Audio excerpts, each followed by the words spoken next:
Hi, welcome to Keru Food Basket channel. This is KP. இன்னைக்கு வீடியோவில் பார்த்தீங்கன்னா ரொம்ப டிஃப்ரெண்ட்டான ஸ்டைல் ஒரு ரெசிபி தான் நம்ம பார்க்க போகிறோம். Continental recipe veg gratin. எப்படி செய்யலான்றது பார்க்கலாமா? வாங்க வீடியோக்குள்ளே போகலாம். இது வரைக்கும் நம்ம சேனல் நீங்கள் சப்ஸ்கிரைப் பண்ணாமல் இருந்தீங்கன்னா சப்ஸ்கிரைப் பண்ணிக்கோங்க. கூட ஒரு பெல் ஐகான் இருக்கும், ஆல் என்ற ஆப்ஷனையும் கிளிக் பண்ணுங்க. வெஜ் gratin இந்த ரெசிபி வந்து நம்ம எப்படி சிம்பிள் அண்ட் ஈஸியாக வந்து நம்ம வீட்டிலேயே வந்து செய்யலான்றது பார்க்கலாமா? It's very yummy and very ஜூஸியான ஒரு நல்ல ஒரு டின்னர் ரெசிபி. வாங்க இதை எப்படி செய்யலான்றது குயிக்காக பார்த்துடலாம். இது ஃபுல் அண்ட் ஃபுல் வந்து நம்ம வெஜிடபிள்ஸ் வச்சு தான் நம்ம செய்ய போகிறோம். இந்த ரெசிபி வந்து ரொம்ப ஹெல்த்தியும் கூட. இதில் வந்து இந்த மாதிரி ஸ்லைஸ் பொட்டேட்டோஸ் எடுத்துக்கணும். இது வந்து 2 பெரிய அளவிலான பொட்டேட்டோஸ் அண்ட் நம்ம கிட்ட இருக்கிற என்னென்ன வெஜிடபிள்ஸ் வந்து இதில் ஆட் பண்ண முடியுமோ அந்த வெஜிடபிள்ஸ், அதாவது நீர் வெஜிடபிள்ஸ், அதாவது நீர்க்காய்கள் தவிர்த்து மற்ற வெஜிடபிள்ஸ் இதில் நம்ம ஆட் பண்ணிக்கலாம். இதை எல்லாத்தையும் நம்ம வந்து பாயில் பண்ண போகிறோம். குறைஞ்சது லோ ஃப்ளேமில் ஒரு 10 நிமிஷம் வேக வச்ச போதும். இதுக்கப்புறம் நம்ம பேக் பண்ண போகிறோம். அதனால் இப்போ ஒரு வந்து ஒயிட் சாஸ் பண்ணணும். இது ரொம்ப டேஸ்டியாக இருக்கும் இந்த சாஸ். இதை வந்து எப்படி செய்யலான்றது பார்க்கலாம். ஃபர்ஸ்ட் வந்து இந்த மாதிரி ஒரு 2 பீஸ் அளவுக்கு வந்து பட்டர், குக்கிங் பட்டர் எடுத்துக்கணும். இதில் 1/2 கப் வீட் ஃப்ளோர். வீட் ஃப்ளோரில் செஞ்சிங்கன்னா நம்ம கொஞ்சம் ஹெல்த்தியாக இருக்கும். மைதா தான் இருக்குனாலும் நீங்கள் ஆட் பண்ணிக்கலாம். வீட் இருந்தால் ரொம்ப ஹெல்த்தியாக இருக்கும். இந்த மாதிரி ஃபர்ஸ்ட் இந்த மாதிரி சோட்டே பண்ணிவிட்டு இப்போ நம்ம 1/2 கப் வந்து நம்ம வீட் ஃப்ளோர் எடுத்துருக்கோம். 1/2 கப் வீட் ஃப்ளோருக்கு வந்து அப்படியே double and triple of the amount வந்து நம்மளுக்கு மில்க் தேவைப்படும். இப்போ 1/2 கப்னால் நீங்கள் வந்து குறைஞ்சது 2.5லேருந்து 2 கப் வந்து நம்மளுக்கு வந்து மில்க் தேவைப்படும். இது நல்லா பாயில் பண்ணி ஆற வச்ச மில்க் இதை எடுத்துட்டு இப்போ இது கூட கொஞ்சம் கொஞ்சமாக சேர்த்து இந்த மாதிரி நல்லா மிக்ஸ் பண்ணணும். இந்த சாஸ் ரொம்ப ஈஸியாக தான் நம்ம ப்ரிப்பேர் பண்ணுறோம். இதில் பார்த்திங்கன்னா நம்ம நிறைய ஃப்ளேவர்ஸ் வந்து ஆட் பண்ணலாம். இன்றைக்கி வந்து நம்ம பேசிக் ஃப்ளேவர்ஸ் மட்டும் பார்க்கலாம். இந்த மாதிரி நல்லா இந்த மில்க்லேயே வந்து இந்த வீட் ஃப்ளோர் வந்து குக் ஆகணும். இந்த டைமில் வந்து சாப்ட் கார்லிக், இது வந்து பேசிக்ஸ். எந்த வெரைட்டி ஆஃப் சாஸ் நம்ம பண்ணாலும் கார்லிக் ஆட் பண்ணணும். அப்போ தான் அதனோட ஃப்ளேவர் ரொம்ப நல்லா இருக்கும். இது கூட நம்ம வந்து க்ரஷ்டு பெப்பர் வந்து சேர்த்துக்கலாம். நம்மக்கிட்ட ஒயிட் பெப்பர் இருந்தால் ஒயிட் பெப்பர்னு சேர்த்துக்கலாம். இப்போ பார்த்திங்கன்னா சாஸ் ஆல்மோஸ்ட் வந்து கம்ப்ளீட் ஆக போகுது. இந்த மாதிரி இன்னும் கொஞ்சம் திக் ஆகிற வரைக்கும் நம்ம வெயிட் பண்ணலாம். இந்த மாதிரி நல்லா கைவிடாமல் மிக்ஸ் பண்ணணும், இல்லைன்னா வந்து கோந்து மாதிரி ஆகிடும். ஸோ இந்த மாதிரி நல்லா மிக்ஸ் பண்ணுங்கள். இப்போ இந்த ஸ்டேஜில் வந்து நம்ம ஸ்டவ் வந்து ஆஃப் பண்ணி கீழே வச்சுட்டு இந்த மாதிரி நம்ம மிக்ஸ் பண்ணிக்கிட்டே இருக்கணும். அது கொஞ்சம் கூல் டவுன் ஆனதும் நம்ம வந்து எல்லாத்தையும் அரேஞ்ச் பண்ணிடலாம். இப்போ போதும், இந்த அளவுக்கு வந்து ஓரளவுக்கு கூல் டவுன் ஆகிடுச்சு.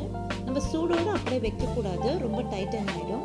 இப்போ வந்து நம்ம இந்த வெஜ் gratin பார்த்தீங்கன்னா பேக் பண்ணுவாங்க விதவுட் ஓவன். எப்படி பண்ணலான்றது தான் இப்போ நம்ம இந்த வீடியோவில் பார்த்துட்ருக்கோம். இந்த மாதிரி பேக்கிங் பவுல்ஸ், கேக் பவுல்ஸும் இல்லைன்னா கிளாஸஸ் வந்து க்ரில் பேனில் வைக்கிறதுக்கு கிளாஸஸ் பவுல்ஸ் இருக்கும், அதுவும் நம்ம எடுத்துக்கலாம். இப்போ வந்து எல்லார் வீட்லேயும் ஈஸியாக செய்யக்கூடியதுக்காக தான் நான் வந்து இந்த மாதிரி பேன்லேயே வந்து நம்ம பண்ணிகிட்ருக்கோம். இந்த சின்ன அளவிலான எந்த ஒரு பவுல்ஸ்னால் கூட நீங்கள் எடுத்து பண்ணலாம். ஃபர்ஸ்ட் வந்து நம்ம இந்த மாதிரி பொட்டேட்டோஸ் வந்து அரேஞ்ச் பண்ணிடலாம். பொட்டேட்டோ ரொம்ப தின்னாக இருக்கக்கூடாது, ரொம்ப திக்காகவும் இருக்கக்கூடாது. இந்த அளவுக்கு வந்து இருந்தால் கரெக்டாக இருக்கும். இந்த மாதிரி அரேஞ்ச் பண்ணிடலாம், கேப்ஸ் இல்லாமல் அரேஞ்ச் பண்ணிவிட்டு இது மேலே வந்து இப்போ நம்ம ஒயிட் சாஸ் வந்து அப்ளை பண்ண போகிறோம். சாஸ் அப்படியே இப்படி ஊற்றணும், வெஜிடபிள்ஸ் அலைன் வந்து கலைஞ்சிடும். ஸோ இந்த மாதிரி எடுத்து லைட்டாக வந்து ஸ்ப்ரெட் பண்ணிக்கலாம். இந்த மாதிரி சாஸ் வந்து நல்லா இந்த மாதிரி ஸ்ப்ரெட் பண்ணதுக்கப்புறமா எந்த அளவுக்கு நம்ம வெஜிடபிள்ஸ் தேவை, எவ்வளோ லேயர்ஸ் தேவையோ அந்த அளவுக்கு நமக்கு வந்து சாஸ் தேவைப்படும். இப்போ நான் வந்து ஒரு லேயர் தான் நான் வந்து பண்ண போகிறேன், அதனால இந்த அளவுக்கு சாஸ் வந்து நான் ப்ரிப்பேர் பண்ணியிருக்கேன். இப்போ வந்து நம்ம எடுத்து வச்சுருக்கிற வெஜிடபிள்ஸ்லாம் அதில் ஆட் பண்ணிக்கலாம். இதில் பார்த்தீங்கன்னா நீங்கள் இன்னும் ப்ரொக்கோலிஸ், ஸ்வீட் கார்ன்ஸ் இந்த மாதிரி வந்து வெஜிடபிள்ஸ் கூட நம்ம சேர்த்துக்கலாம். பட் நம்ம வீட்லேயே வந்து பார்த்திங்கன்னா கேரட், பீன்ஸஸ் வந்து பொட்டேட்டோஸ் இஸ் மஸ்ட். இந்த ரெசிபிக்கு பொட்டேட்டோ ரொம்ப மஸ்ட்டு, அது நம்மளுக்கு தேவை. நம்ம வீட்டில் இருக்கிற வெஜிடபிள்ஸ் வச்சு தான் நம்ம வந்து எப்படி ஈஸியாக குக் பண்ணலான்றது பார்த்துருக்கோம். இப்போ பார்த்தீங்கன்னா மேலே வந்து டாப்பிங்கில் வந்து மறுபடியும் வந்து சாஸ் வந்து பேலன்ஸ் சாஸ் எல்லாம் நம்ம வந்து ஸ்ப்ரெட் பண்ண போகிறோம். இது வந்து நம்ம 2-3 லேயர்ஸாகவும் பண்ணலாம்.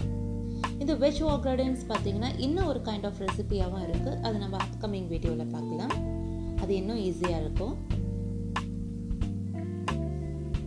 இந்த மாதிரி ஃபுல்லாக வந்து ஸ்ப்ரெட் பண்ணிடலாம்.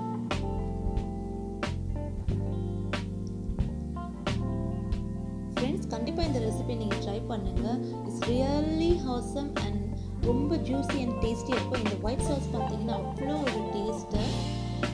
அதுவும் இந்த வெஜ்ஜோடு நம்ம சேர்த்து நம்ம குக் பண்ணி சாப்பிடும்போது அப்பா அவ்வளோ டேஸ்ட்டாக இருக்கும். இப்போ வந்து நம்ம மறுபடியும் 1 லேயர் ஆஃப் பொட்டேட்டோஸ் வந்து இந்த மாதிரி அரேஞ்ச் பண்ணிக்கலாம்.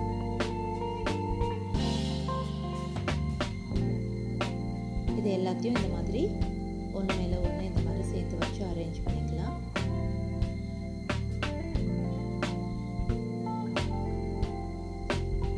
எல்லாம் அரேஞ்ச் பண்ணதுக்கு அப்புறமா இது மேலே பார்த்தீங்கன்னா நம்ம வந்து மொசரல்லா சீஸ் அது வந்து கிரேட் பண்ணிட்டு நம்ம சேர்த்துக்கலாம்.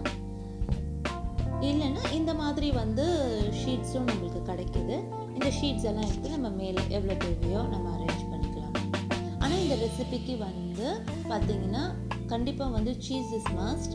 சீஸ் இல்லாமலேயும் நீங்கள் வந்து ப்ரிப்பேர் பண்ணணும்னா நீங்கள் மறுபடியும் மேலே ஒரு டாப்பிங் வந்து நல்ல திக்கான சாஸ் நீங்கள் ஆட் பண்ணிக்கலாம். இப்போ மேலே கேப்சிகம் அரேஞ்ச் பண்ணிகிட்ருக்கேன். அரேஞ்ச்மெண்ட் முடிஞ்சிச்சு. இப்போ நம்ம பேக் பண்ண போகிறோம். இப்போ வந்து பிரியாணிக்கு எப்படி நம்ம தம் போடுவோமோ அந்த மாதிரி தான் வந்து நம்ம பேக் பண்ண போகிறோம்.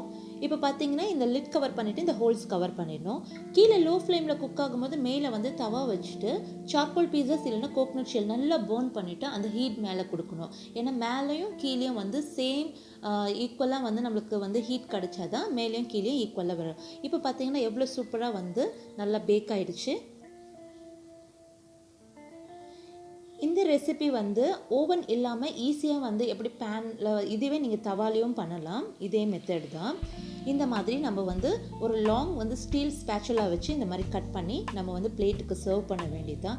நீங்கள் ஓவனில் பண்ண வேண்டியதாக இருந்துச்சுன்னா 250 டிகிரி செல்சியஸில் வச்சுட்டு நீங்கள் வந்து குக் பண்ணணும். அதுக்கு முன்னாடி வந்து நீங்கள் ப்ரீ ஹீட் பண்ணிவிட்டு ஒரு 6 மினிட்ஸ் வந்து குக் பண்ணிங்கன்னா இவ்வளோ சூப்பரான ஹெம்மியான ஒரு வெஜ் ஆக்ரட்டின் ஹெல்தியான ரெசிபி வந்து நம்மளுக்கு ஈஸியாக குக் ஆகிடும். இந்த மாதிரி கிளாஸஸ்லேயும் வந்து நம்ம அரேஞ்ச் பண்ணி குக் பண்ணிக்கலாம். இன்னும் ஈஸியாக கூட.